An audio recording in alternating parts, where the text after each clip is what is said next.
Okay, as I mentioned, things are pretty bad, right? Chaos. And I wanted to just point out with this picture with the tricolor, right? And then the hats, and you notice the sans culotte.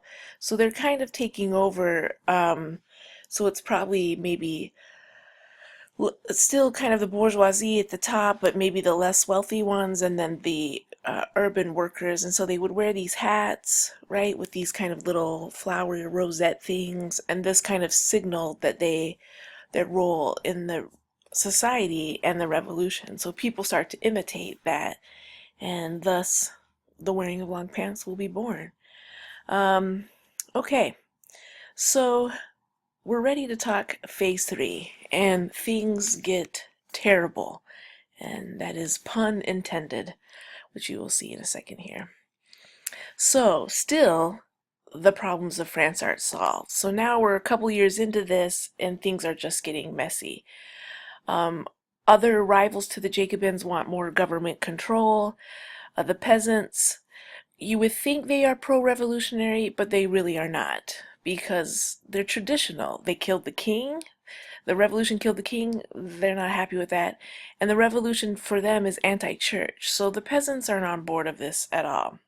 And the clergy is like, yeah, no, the government can't control us. And don't forget, there's a war going on, right? People, and they've had to draft massive amounts of people into the fight.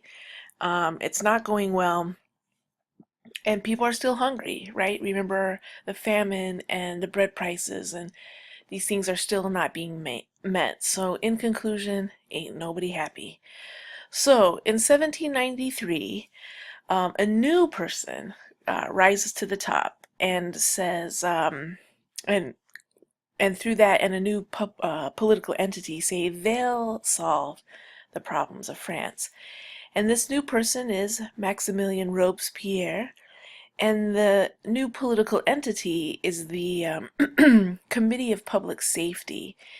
And so they still have the National Convention, that's technically the government of France, but this Committee of Safety, of Public Safety, which is in a lot of the towns and cities throughout France, but the one of Paris, the Paris's Committee of Public Safety, they started to take kind of the situation in France and situation in Paris under their control. Okay, so you got these names down? So, this is then the most radical point of the French Revolution, and Maximilien Robespierre calls it the Republic of Virtue. And this is when things get kind of out of control in a one sense, but in another sense, they are the most enlightened almost, right? So even at this point, women have the right to vote, but they want to get rid of everything from the past. And so again, see the pants here, wearing of the revolutionary colors. So the big hit, if you recognize this, this is the Cathedral of Notre Dame in Paris. So they want to get rid of the Catholic Church altogether, and they call this a temple of reason.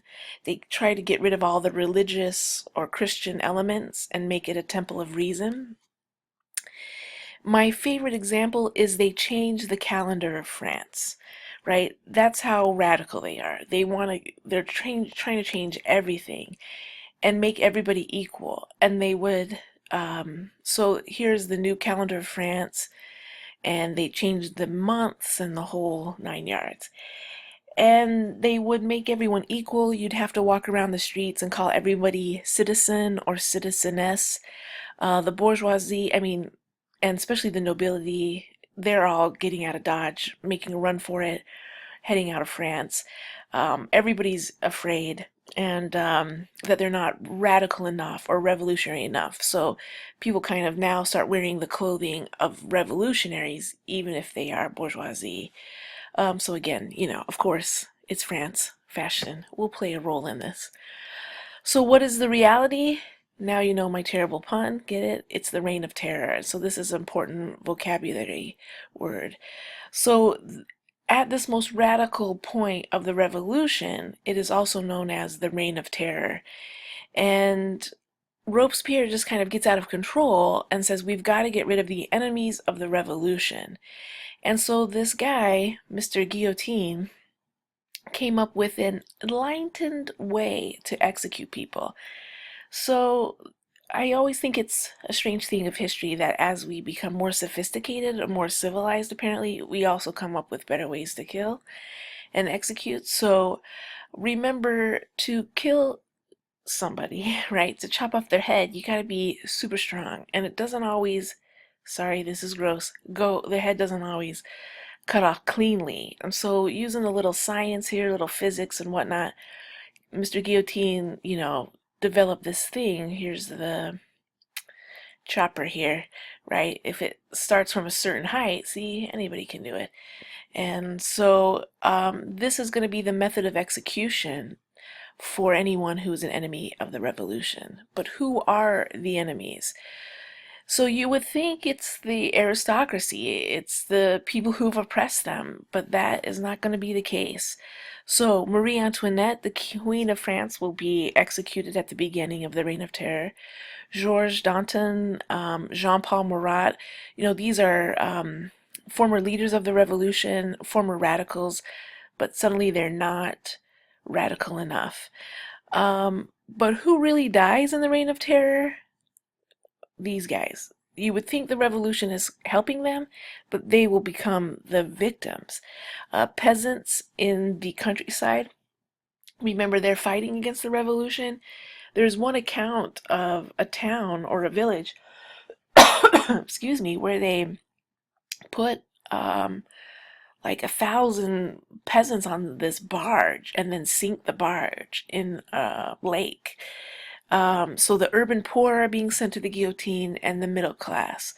So this is kind of the irony of the French Revolution. It's supposed to help these guys, and really they are the victims of this. It is known in Paris, in 1 year, 40,000 people are executed by the guillotine. And so they would come to the guillotine, and so you can see just kind of the chaos in Paris, right? They'd come in these carts.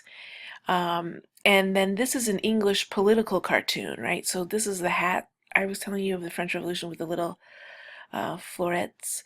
And so this is what the French Revolution looks like to most of Europe. So you can see the world's on fire. You can see the symbols of the royal and Catholic authorities here all being trampled under by these crazy radicals. And so you can see as the different clubs and anger meet, as people fight amongst each other of who should be in charge. So it gets awful, and it's terrible, right? It's the Reign of Terror.